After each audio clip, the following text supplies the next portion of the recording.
Paul and Val Osborne are sailing more than 37,000 nautical miles with their 3 children, including Ren, their 10-year-old son with Down syndrome, to attempt 3 world records and shift the world's perspective on what's possible.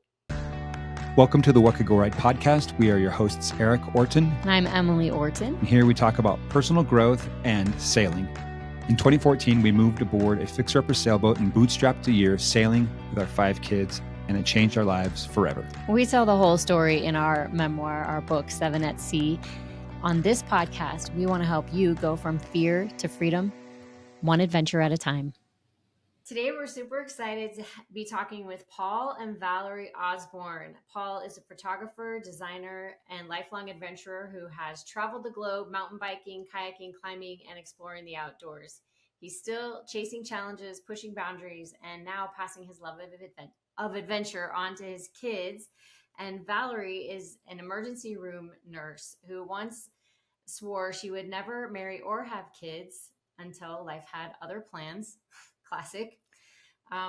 And she brings humor, grit, and honesty to the chaos of family life, finding joy in small moments that make it all worthwhile. And I think I would just add, also a huge adventurer. I think your plan, Val, was to spend your life surfing in remote areas or something like that. So Paul and Val, thank you so much for coming on the show today. Thank you so much for having us. We were really excited. So this should be fun. For obvious reasons, we feel an affinity and connection for you, particularly traveling as a family and traveling as a family with a child with special needs. So we just love your mission to have a global sailing expedition that just redefines what is possible out there. So maybe to get us started, I'm very curious how this idea first emerged for you guys, for your family. Paul tried to talk me into buying a sailboat when we first met, and I was not having it at that point in life. And then I almost had you. Yeah, there. Almost. We were like close, but then I got pregnant and we moved back to Oregon to be closer to family. And then COVID happened and he kind of bamboozled me by showing the kids lots of yachts and boats while I was at work when they were on lockdown, and they would pick their room. Sneak attack. Yes, it was a total sneak attack. I don't even know all of the videos he showed them. Oh, it was so many. My kids know mega yachts better than most yacht brokers, let me tell you. Yeah. So now, so then it just kind of slowly came from there. Like, hey, do you think you could do this? Would you like to do this? And I think just because of COVID being locked down and working so hard, I was like, yeah, let's do it. I'm ready. I think I can do it. And yeah, the one thing to note is, so we were like Roke, Ren, Freya, and I were literally on lockdown. Ren was deemed very high risk, and so our world stopped. And Val runs an emergency room and handled the COVID response. So that season in her life was incredibly stressful. And so I think that the level of stress she endured for those years through the pandemic really did not compare to what she thought offshore sailing would look like. Yeah. It seemed like that would be a whole lot easier than I thought before. But also, yeah, like what if I relocated my whole family off grid and threw ourselves into completely unpredictable circumstances?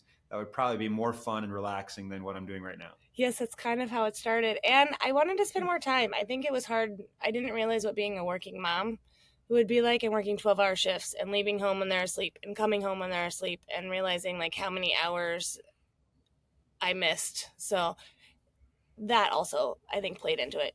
It was just a reevaluation of life at that time, I think, like it was for many people. And that's kind of how it all started. I mean, Paul has loved sailing since you were little. Mm-hmm. I don't know how old. Very little. Yeah, like 4. So that's where the sailing part comes in. And I love the ocean. So that just makes me think of the best preparation ever for living on a boat is you just make life harder. And then the thing you're advertising is like easier and better and more fun than what you're already doing. So it's an easy yes for everybody. And I know for our kids, like we were living in a small apartment in New York City, and we had one bathroom for the 7 of us, and we had no yard, right? Like they always had to have one of us go with them anywhere. And so when we moved aboard the boat, they were suddenly like, whoa, I only have to share a room with one other kid instead of 4 other kids. And we have 2 bathrooms instead of 1. And I can, as long as we're not underway, pretty much hop off the boat anytime and swim over to a friend's boat. Or I can take the dinghy, even though I'm only 10 years old and probably not allowed to ride the subway by myself yet. And so it was like a big open world of freedom. And I don't think we planned it that way, but it was definitely advantageous to our our wishes for the family when we were recruiting their support. So that's really fun to hear that. I have a question about adventure, because you guys have been adventuring for a long time. It's been a huge part of your life and played a big role in shaping, who you are. I'm curious if your definition for adventure has changed over time, especially as you become parents. Ooh, I know yours probably has. I feel like. See, I would say it hasn't. Oh, really? But I'd say I think that's the thing that makes it hard for you, is because I still push those limits like I did before. Like I cater to where our kids are developmentally and stuff, but I'm never like, oh, we have kids, it's too hard, or oh, that's too much. I'm like, no, we can do this. Like, think about winter camping with little kids. Think about having a 2-year-old in a tent 10 below. I don't know. I haven't thought about that actually. And maybe it hasn't changed. Maybe it's stayed the same. I know, that's what I was trying to think. I don't think it's changed that much. I think adventure is adventure, and I think there's so many things that fall under that category that whether it was me when I was single or us doing it before kids or with kids, it's all still an adventure, I think we kind of live life as an adventure, I guess, is kind of. Val still likes to adventure with a cooler with wheels on it. Like, I think that's the big difference. Like, I'm more of the bury water in the desert and hike to those places. And Val's more, let's set up a base camp. And I think together we find a good balance for a family, if that makes sense. Yeah, that does make really good sense. I think for me, it would be helpful. And I would say for our listeners as well, if you want to just maybe give a little bit of background on the kind of, and you alluded to this. Tell us about your family. Tell us about your family, your kids and their ages. And then you've shared a little bit about the kind of stuff you've done, but also the vision for this thing that you have that's first and foremost, this round the world. I want to get the number right. Is it 37,000 miles? Yeah. Just kind of give us a quick overview so we understand what you're trying to pull off right now. Well, I think the whole thing was we decided to sail around the world. And when we made that decision, we read that 80% of people who don't tell anybody that they're going to do something ridiculous never end up leaving. And so the day we decided to sail around the world, we decided to commit the following day, telling 5 people each we were sailing around the world. And when we did, the very first thing everyone said to us was, can you do that with Ren? And Ren is our son who has Down syndrome. And we had never thought about it. It never crossed our mind that Ren affected us sailing around the world or not.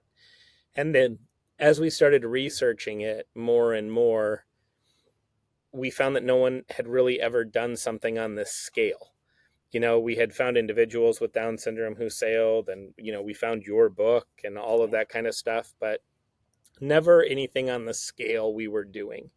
And so then, I think having a child with special needs or Down syndrome or disabilities, I think it falls outside of Down syndrome to autism, to, all these different kind of issues.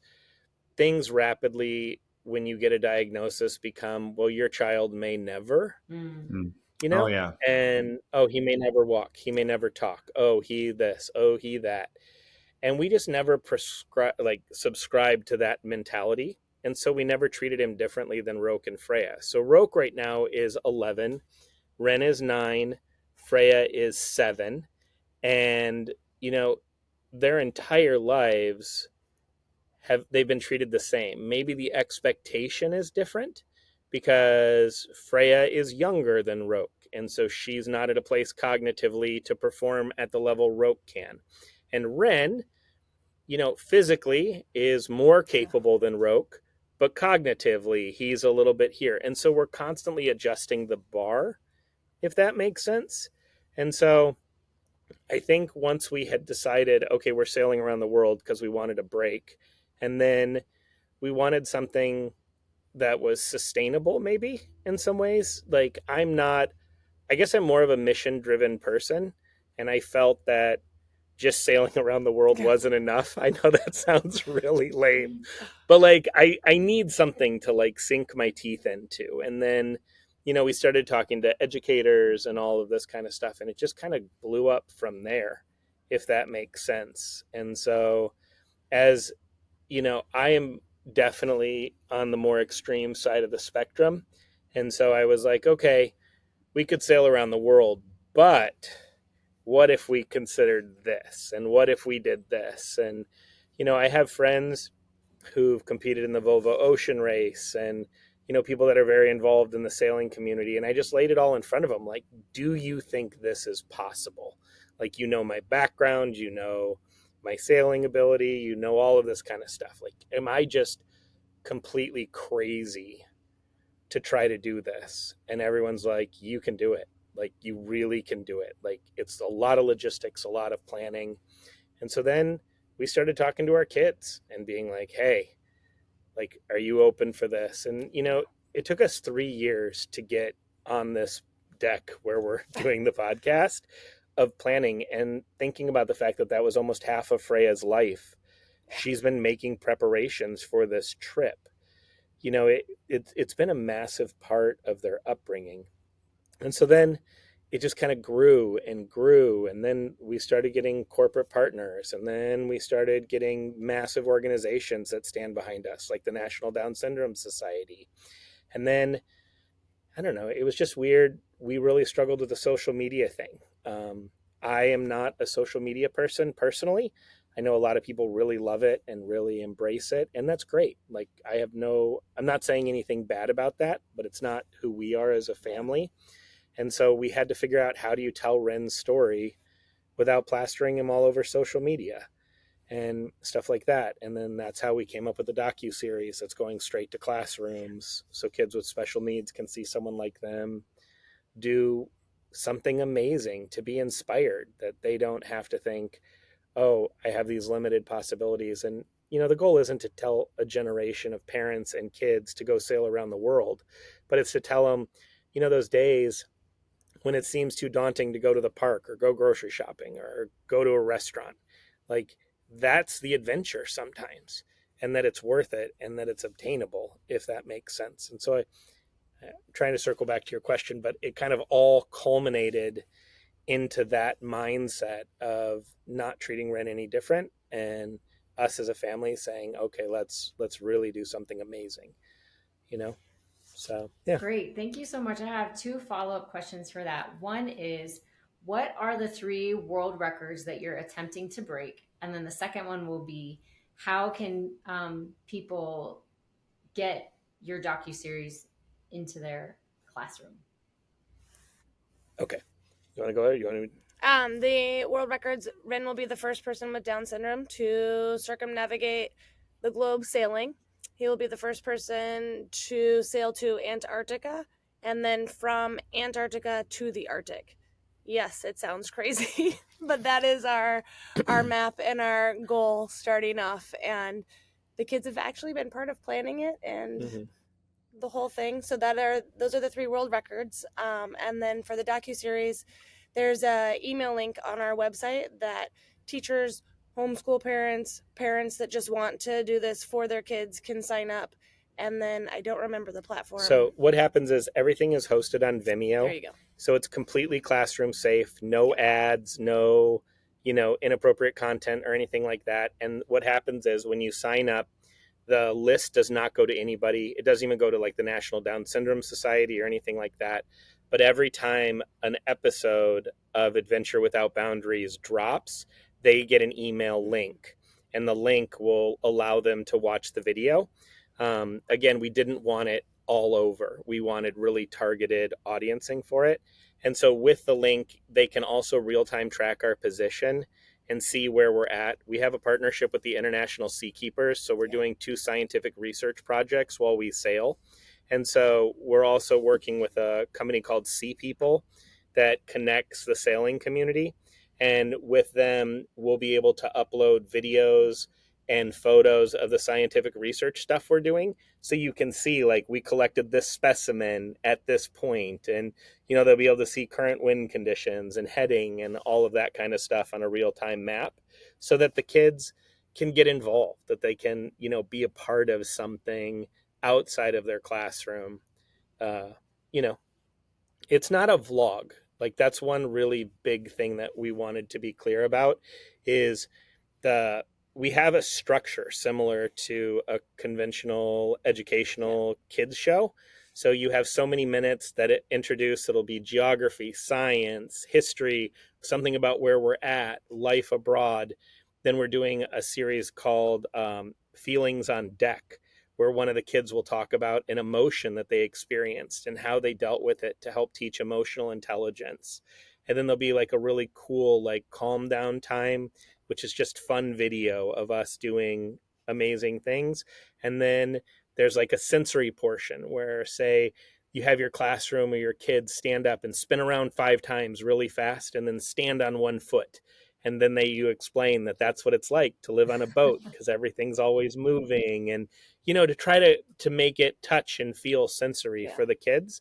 And then in addition to that, there's a curriculum portion, which will have like worksheets or fun things that are age appropriate. So there'll be a sheet for K through first, second and third, and then fourth and fifth, where the kids, based on their developmental level, can do fun things with seahorses or starfish and stuff like that. So that's the easiest way. And if you're an educator or a homeschooler, you can do it. Or if you're a parent, you can do it as well. We don't go in and make sure that we check your credentials or anything like that, but we wanted to put a little bit of a barrier from, just it being out there for everybody.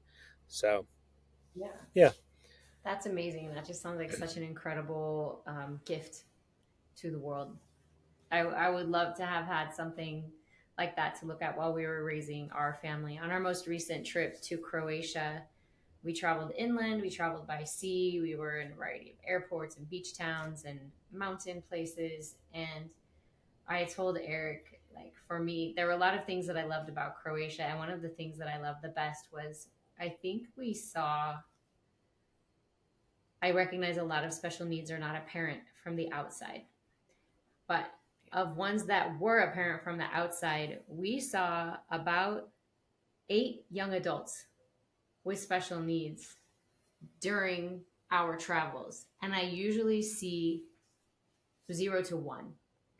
And so I was like, I don't know if it's about this country or what it is, but it just really warmed my heart to see families getting up and out and on adventures, because I've had a similar experience where, whether or not you have a child with special needs, whether or not you have any children, the kind of things that you are talking about are things that intimidate other people.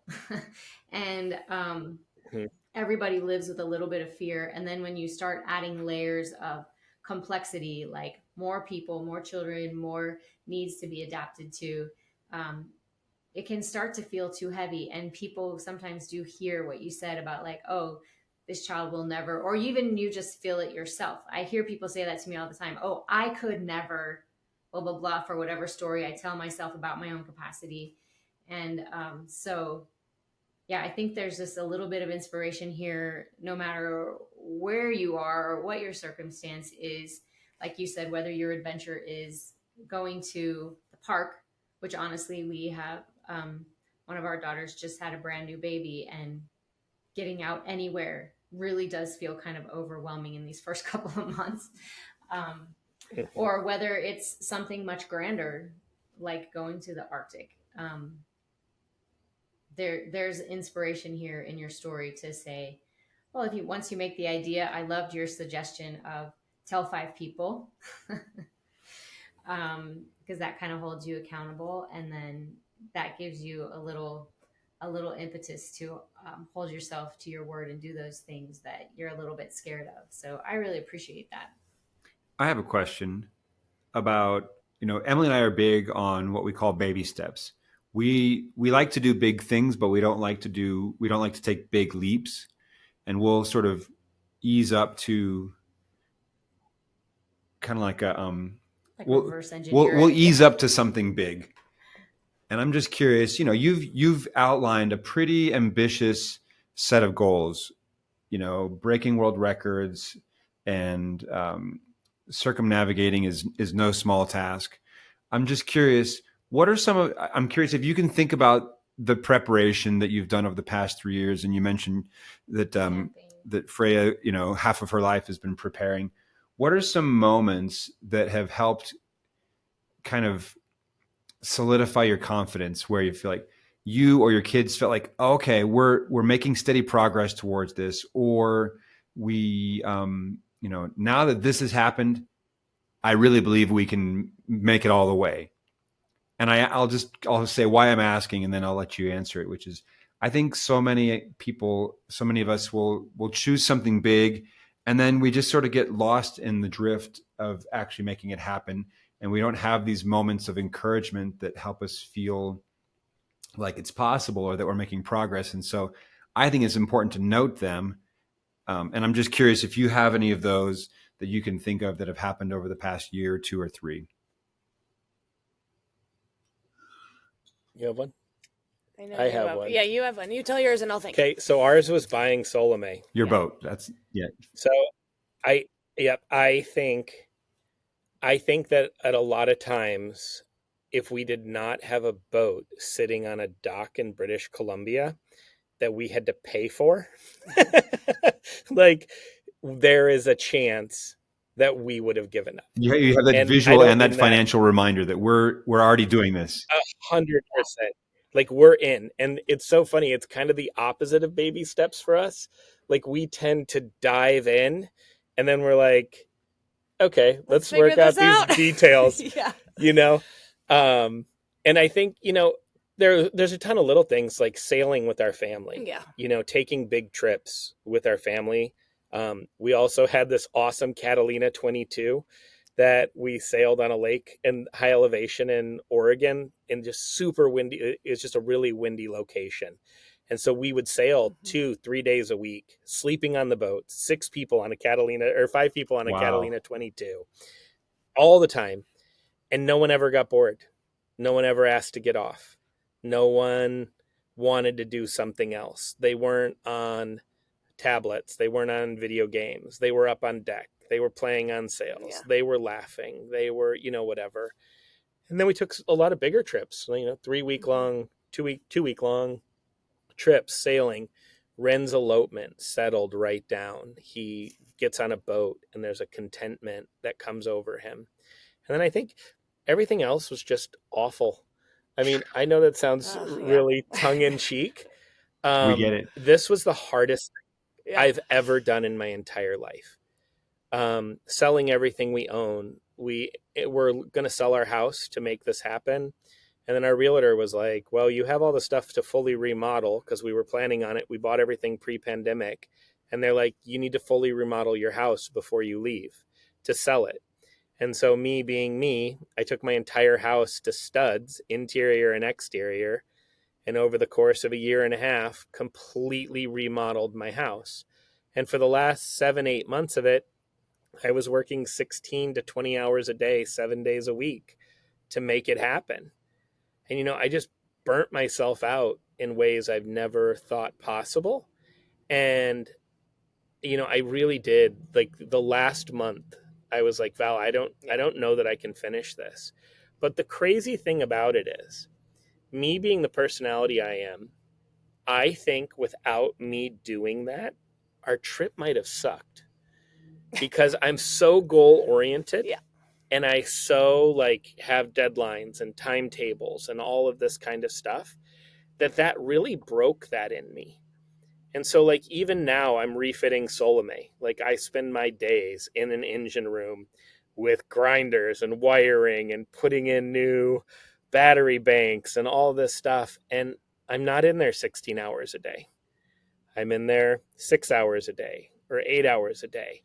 And people ask me, well, what date are you leaving? What's the day? And we're like, oh, in this window. Like it just looks different now. And I think I had to go through that, if that makes sense. That makes perfect sense to us, coming from like chop New York City life to then flying to be, now we're living on a boat and we're still trying to like chop. And now, but we're in a different country, a different culture that doesn't operate that way. It's like, we'll be ready when we're ready, or when the window of, weather is ready, or when the mechanics are ready, or when like. I was the worst. It's so much patience. Yeah. Because I was very, like you, kind of goal driven, deadline driven, New York type A kind of person. And then when we got on the boat and, you talk to the mechanic and you need to get something done in your engine, it's kind of like, well, we'll be out there maybe Monday, maybe Tuesday, probably this week. Yeah. And so to just be able to give that up, I learned it the hard way on the water. It sounds like you learned it the hard way on land, but I think that's that's a great lesson. And I think that I love that you said you're just letting it go, and you're not letting other people's expectations drive your schedule. And you're also relaxing your own schedule a little bit for yourself and just saying, I don't want to work this hard. I don't want to work this many hours. There's other ways that I want to spend my time and energy. Yeah, it hurt my feelings really bad when we left for here. I had Roke and Freya with me because we came up early. And Roke, while we were driving, it may have been the day before we left, but for some reason I remember it when we were driving, he just said, Papa, now that we're going to British Columbia, are you going to work less? And it's like we were doing all of this for our family. We were doing this because of our values and how we've always prioritized time over money. And when you look back, I'm like, oh my gosh, I sacrificed almost 2 years of my children's lives to make this happen. In some ways, like maybe I could have done it in a little bit healthier of a way than I did, but I didn't know any better, if that makes sense. And I don't think if I hadn't done that, we would be here. Would you agree? Yeah, I think it was really hard for the kids because we went from camping and all of our outdoor stuff to just house, like only mode. And that, like, they helped, they had fun for a little bit. And then it was like, wait, where's our camping trips and why aren't we doing like something else? And so I think that's what was really hard. And that's what we're working on, like slowing down and getting a better balance in life before we start. Because I think that was really hard on everybody. And a good lesson to learn. And I think it will help make the trip much better because it did remind me in your book when you were waiting for it to fix your engine. And I was just like, oh man, I can only picture Paul like, okay, like we need to fix it. We have to get out of here now. Like, let's go. And I think this helped him to be able to accept that better. Yeah. That was not my gift before. Well, it's such a refining process. It's so intense. And I think it's important to speak to the paradox, because that big goal-oriented, I can take control of the situation and make things happen gift is still important and necessary for what you're doing moving forward. You just now have this ballast piece, right? That is saying you don't always have control. And sometimes you forcing something to happen isn't what's best for everybody. And I just think that is such an important thing to learn. And it's an important thing, like, for our listeners to recognize too. A lot of times we talk about paradoxes on here because, we'll talk about fear one way and then we're like, oh, but it's also has this other, like, this is this negative thing, but it's also teaching you this, or sometimes you want to take baby steps, but sometimes you want to take massive action. And I think hopefully just really providing a buffet of tools that people can look at and choose from and say, what's better for me today is slow down. And what's better for me today is to take some massive action. What's better for me today? Work in the quiet cracks by myself. It's better now tell 5 people what I'm up to. And just like, there's so many different little things that help us, inch forward. And so that sounds like a really, really hard lesson that you'll never forget and that will bless you for the rest of your life. And I appreciate you sharing that with us. Val, I'm curious, while Paul was sharing, if anything came to mind for you. I think that telling everyone was the hardest thing for me, and that's what made me stick to it. It's amazing, even if you don't want like the outer control of other people, it's there. Like it's hard to give up, I guess, is the thing. Like once I told them, there were points where we were like, oh my God, can we do this? We can still stop this right now. Like, can we backpedal everything? And like those conversations are had because it is hard. And I don't think it would be normal if you didn't have those conversations and you weren't scared.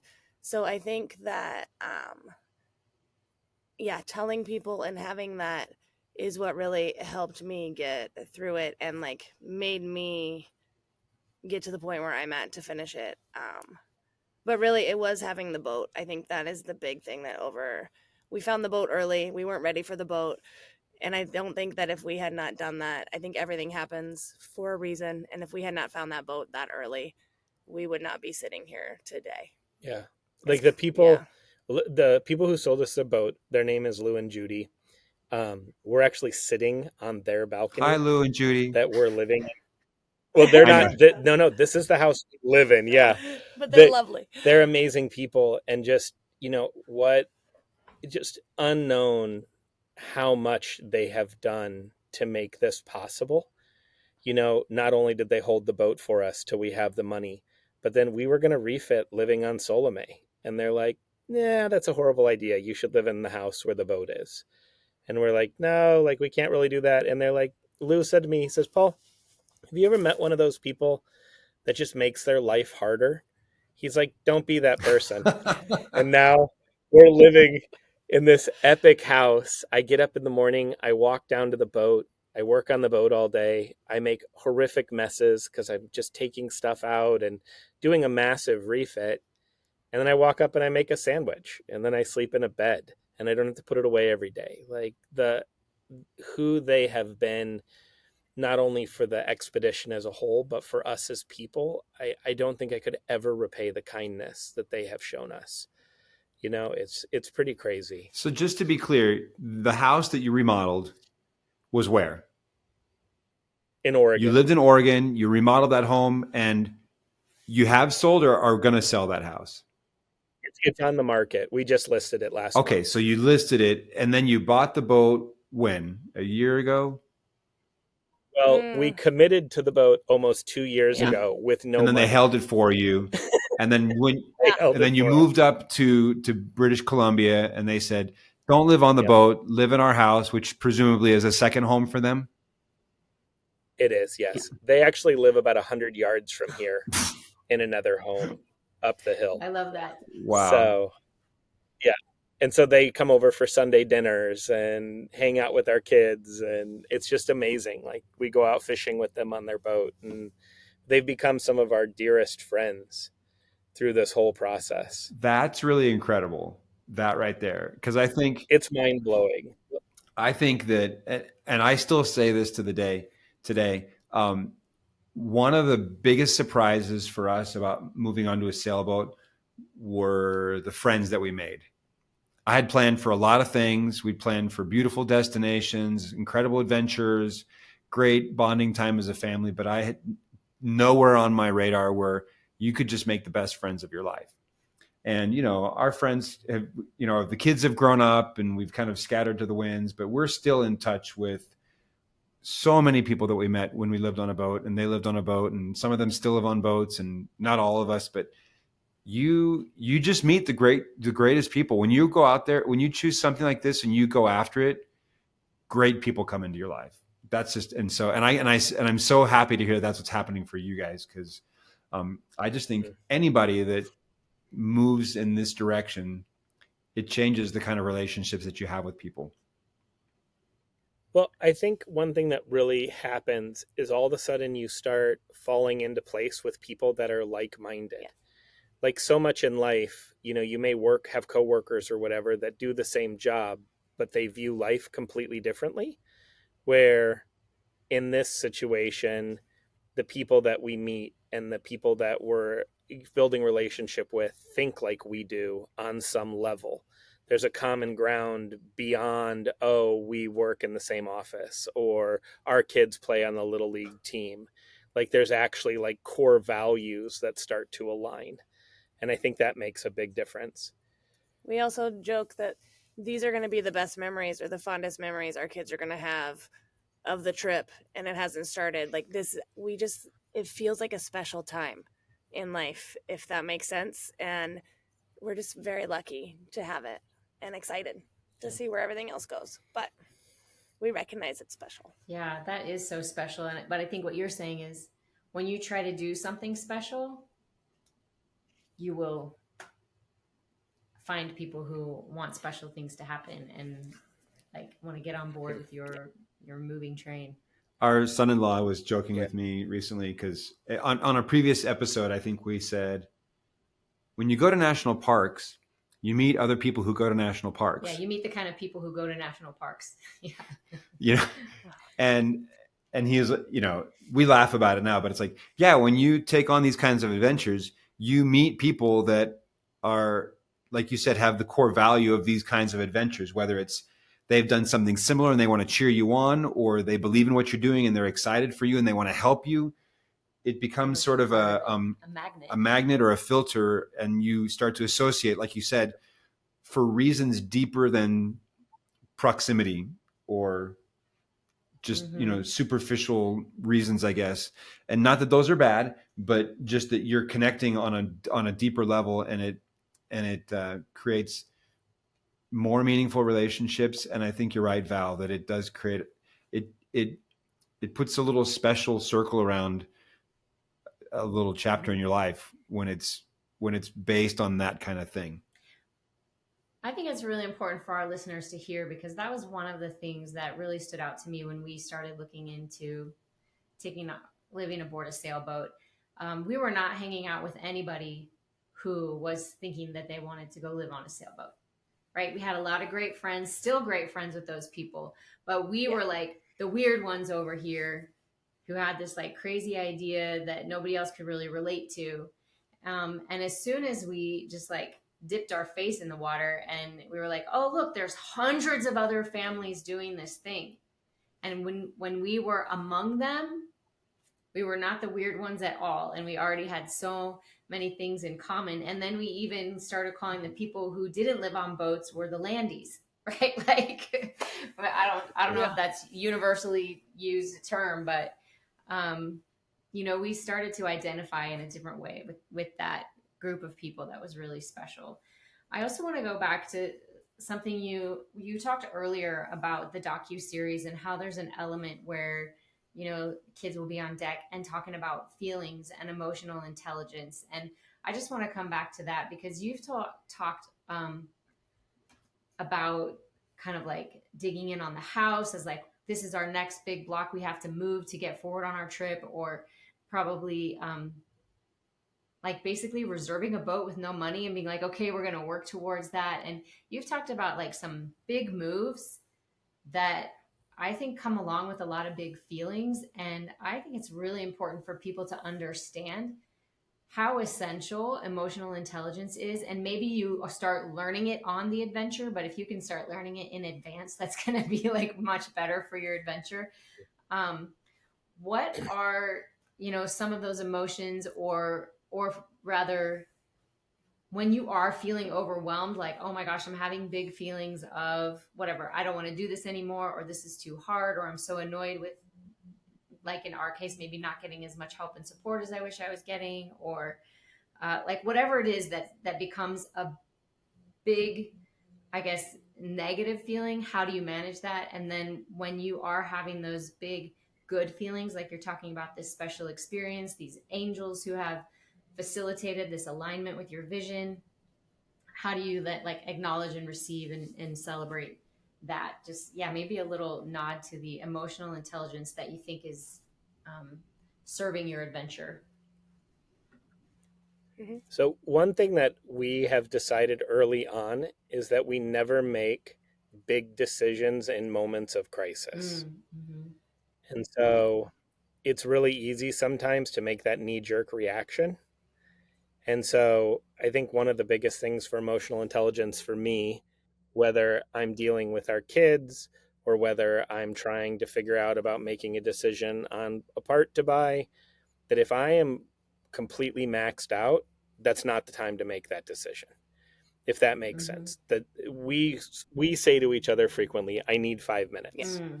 Like that's our go-to. Like I need 5 minutes. Say the kids are being butts or I'm being a butt or you know what I'm saying? Like if things just are not going well, I need 5 minutes. And a lot of times that 5 minutes will give you just enough clarity to be able to say, let's talk about this later.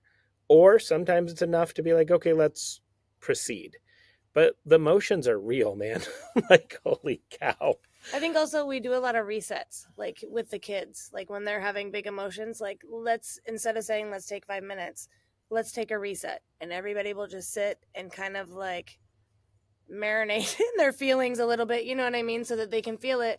And then we try to communicate with them so they can name their emotion or at least know that it's okay to discuss it. And even bad emotions, like you said, we've all been, we don't want to do this, let's stop. Whether it's Roke crying because he's losing his friends, not losing them, moving away from his friends, or Freya because of her hedgehog, different things, but also the good things too. So we talk about all of them, and we try to like say 5 good things about them. What are the 5 negatives about them? Just so that they can see 2 sides of the coin, because there's always 2 sides. And I think it's important to acknowledge that as well, and trying to teach the kids that early. Like things aren't always big and negative or always big and awesome. Like you said, like with the paradox, you cannot have, there's 2 sides to a lot of things, and just acknowledging that I think is important in resetting. We actually had a really interesting one yesterday. If you want an actual example. Yes.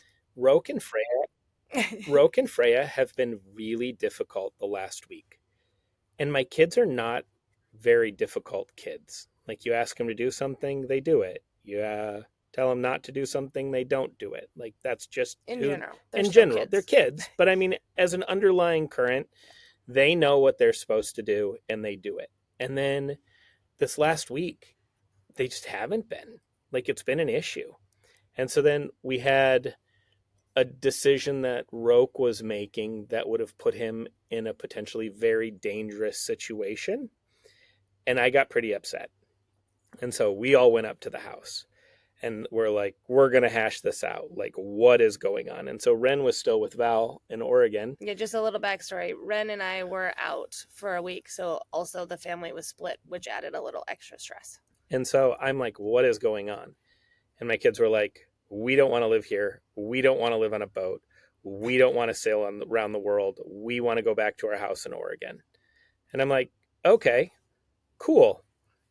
Why? I just do. It was better. And I'm like, okay, let's like figure out what was like, let's talk this through. And so we started working on it. And then I was like, okay, can you guys tell me 5 things you don't like about living here? And so most of the things that they didn't like about living here was the fact that it wasn't their house in Oregon that they grew up in, if that makes sense. Mm-hmm. You know what I'm saying?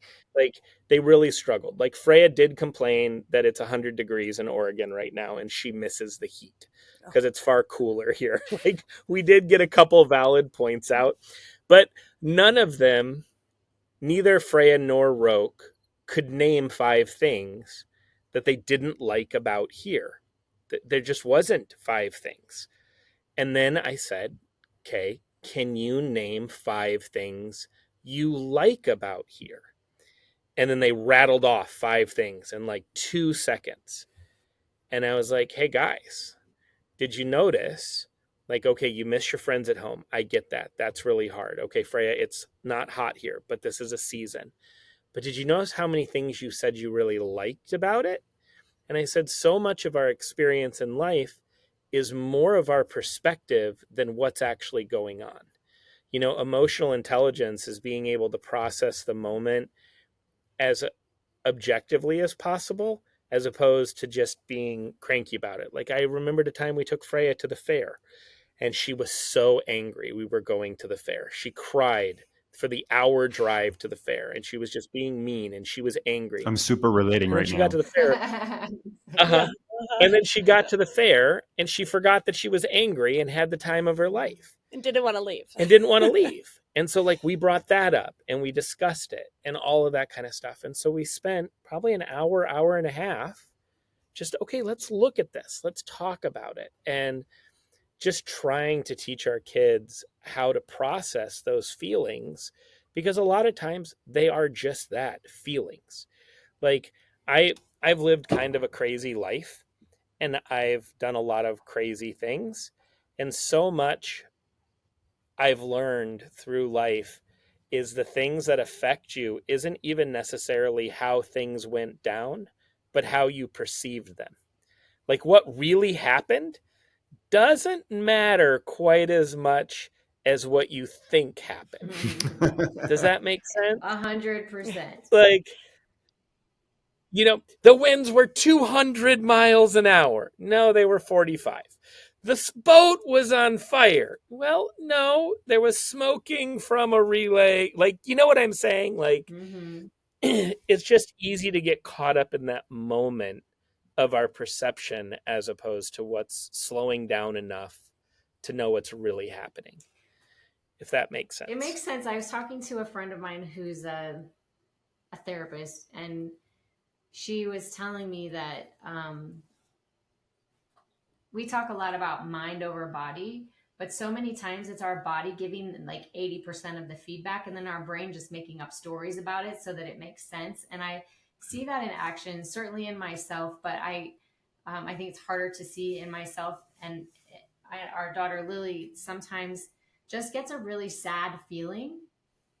She just feels kind of sad, or maybe a little overwhelmed, or she just needs a cry, and she always feels like she has to attach a story to it. And she has like 3 or 4 go-to things that she'll talk about, like a grandmother who died before she was born that she's sad about, or a cousin, or and it's kind of like, I can't explain why I feel so overwhelmed, what's going on with my body, and it doesn't make sense. So I'm now going to like attach a story to it. And we're like, it's okay to just cry sometimes, but yeah, she has like these few that she goes to say like, here's why it makes sense that I'm crying right now. I broke my leg 9 years ago, and I'm really sad about that.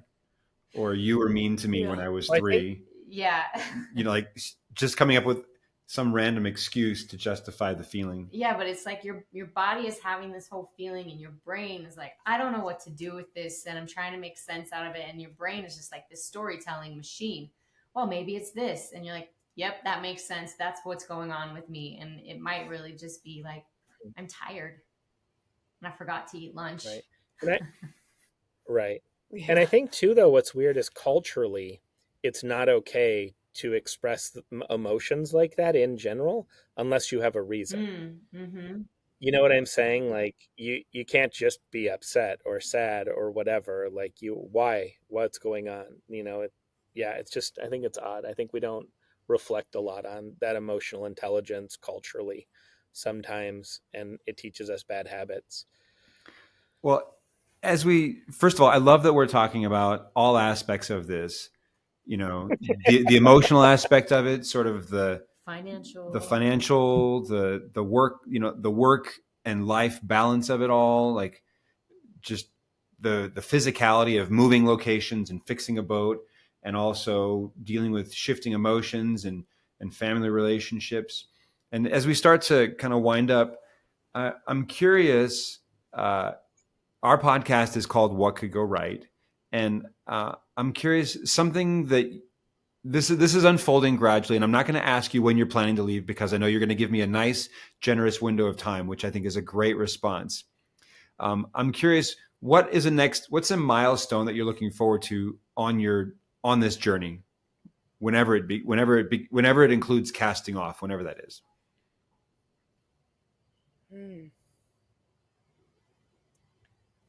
Is it weird that I'm looking forward to waving to San Diego goodbye? Because to me, like, even though we're starting in British Columbia and we have to get down there, that is like in my mind when the journey begins, even though I know it's already begun. So when you actually leave the U.S., because you're heading down the West Coast into Mexico. No, we're actually crossing straight from San Diego to the Marquesas. Oh, okay, right. Sorry, we didn't talk about the route, but yeah. So you get to San Diego and then you head across the Pacific to the Marquesas. Yeah. And for a lot of people, just sailing from British Columbia to San Diego is a pretty decent adventure. Yeah, 1,100 nautical miles that we consider. Oh, that's not really anything. That's the warm-up fine. lap. We just have to get to San Diego, right? But in my head, that's like my milestone that I'm looking forward to, I think, because it means we did it. It started. We're on our way, even though I know we're doing it right now and for the last 3 years. That'll feel like you've crossed the starting line is when you actually wave goodbye to San Diego. Yeah. I don't know. I think my milestones are weird. I really do. Like, I think for me, just being offshore, like that first night. Oh, where you can't see land. Where you can't see land. I love that. That's one of my favorite things about sailing is when you just can't see anything and you're just out there and you're alone. I think that's going to be pretty magical. Yeah. I really like being far away from the things of man, to quote Joe versus the volcano. Yes. That works. So, yeah. Okay. If I want you to have a chance, if there's anything that you would love for our listeners to know that we didn't ask about, and then I want to ask you, what advice would you give people who are maybe not ready to go on an adventure at this scale, but who want to weave a little adventure into their lives? So yeah, if there's anything that we haven't asked you about that you would love to share. I think that you just have to be willing to fail. I think that's the best thing that I can say, regardless of if it's the sailing trip or camping. Like, we've done a lot of things that have not been successful, but that doesn't mean you quit. You know, we've had a lot of really awful trips, and that's okay. Like, they're just as valuable as the epic trips. And I think that with parenting, you know, like you said, like, it's okay. It's okay that it goes horrifically badly. And that doesn't mean not to do it again. It just means to keep doing it till it's not horrifically badly. Would you agree? I would agree. I would just say, yeah. Also, I guess it's kind of the same thing, but being humble. Like, it's okay to be wrong. It's okay if you didn't make the right choice, and just owning it and learning and just trying something different, or again, trying the same thing, but differently. Yeah. But better. Yes. No. Yeah, or better. But just continue to try, because sometimes even the failures are the best adventures. You know what I mean? Or the best stories. And look at Judy's boat where we broke down. Oh, yes. Going up. We have a lovely failure story. We were on a boat with Lou and Judy, and we were going to this beautiful beach. We were all so excited, and the engine blew. Yeah, we blew the coolant system on it. Catastrophic failure. Yeah. And we're adrift and ended up getting stuck on a rock out in the middle of the ocean, a literal rock, just in the middle of the ocean while we waited for a tow. Mm-hmm. Yeah, I had to jump off. I tried to row to shore to get a rope to it. Couldn't. Had to dive in the water and swim. Yeah. Just caught a rock enough to tie us off. Like, it was super fun. And literally to this day, it's Freya's favorite boating experience. Oh my God. It's Seal Rock. They got to see all the baby seals. They played. They had lunch. We waited for the towboat, but it was like the best adventure. Like, they talk about it all of the time. And so it's just things like that. Like, sometimes it's your perception of everything. Well, so I have a closing thought, but I don't want to jump ahead of you. My last question is, like, what advice would you give to listeners who want to weave a small adventure in? And it's maybe like, don't be afraid to fail, be humble. If there's anything you would add to that great. I think you just have to be willing to take a leap. And the hardest part is always getting out the door. Yeah. Like packing the car, getting the kids in it. It's rarely pleasant. Well, once you're in the car Once and you're- driving. Like, you know what I'm talking about? You guys are parents. I hope that resonates with you. For sure. You know, you're like right up to get ready to leave and you're like, this is just too much. I don't want to go. We're just staying home. Just get in the car. Yeah. Forget the water bottle that you were trying to get, or don't pee and stop somewhere in 30 minutes. Like, just get in the car. And then somehow it works out. Yeah. You know, and it's just getting in the car sometimes is the hardest part. You know, that's so important to remember, because that is a place where most people will be like, never mind. And you recognize the transitions are always hard, but we're going to love it once we get over this threshold. That's great advice. Thank you so much. All right. You had one. Well, maybe we can close on this thought, which is going back to Seal Rock. It was one of your epic failure trips, right? And so you get out there, you get stuck. But to your point, Paul, it has very little to do with what actually happens, but how we see it. And your kids chose to see that failure as one of the greatest sailing adventures they've been on so far. And so... Okay. I'm so sorry, you broke up. Can you repeat the question? Oh, I'm not asking a question. I'm just sort of going back to what you were saying, which is... Perfect. So sorry. No worries. So Seal Rock was one of your big failures, but then your kids took your advice, which is it really matters how you perceive it. You know, what's your take on what happens? And they turned what to you felt like a failure into one of their greatest sailing adventures. And so I wonder if there's, you know, when we ask what could go right, there could be stuff happening that's going right all the time around us. We're just not seeing it in the right way.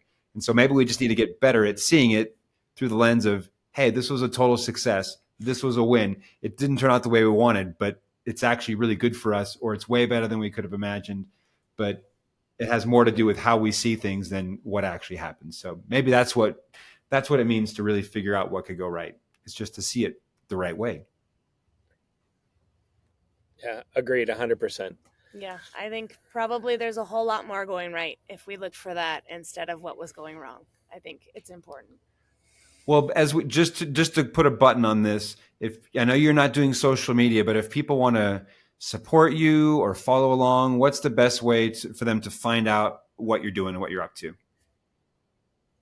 I would say the best way is to go to our website, which is osborneadventure.com. You can also search Down Syndrome Sailing or Down Syndrome Expedition on Google. We pop right up. And then from there, it gives you all the information of the different ways you can check out what we're doing or be a part of it or follow along. Great. So, yeah. Great. We'll also put that in the show notes to make it easy, but if people are just listening, they can remember and look it up. It's been such a pleasure to talk to you guys. Thank you so much I know you just got back together from being apart, and we're just really grateful that you gave us some of your time and told us so many great stories. And I think really not just inspiring, but practical, actionable things people can say. I hope everybody listening to this starts adopting into their vocabulary. Give me 5 minutes. That right there is going to change your life. So thank you so much. Yeah. Well, thank you for having us. Thank you guys so much. We really appreciate it. You bet. What could go right? Hey guys, before we wrap up, I just want to give you the sailing update. This is Erik Orton, and the update is 2025 is sold out. One caveat. We actually got a bigger boat than we expected for our November BVI trip. So November 10th through the 15th, we have one additional spot for one female solo traveler.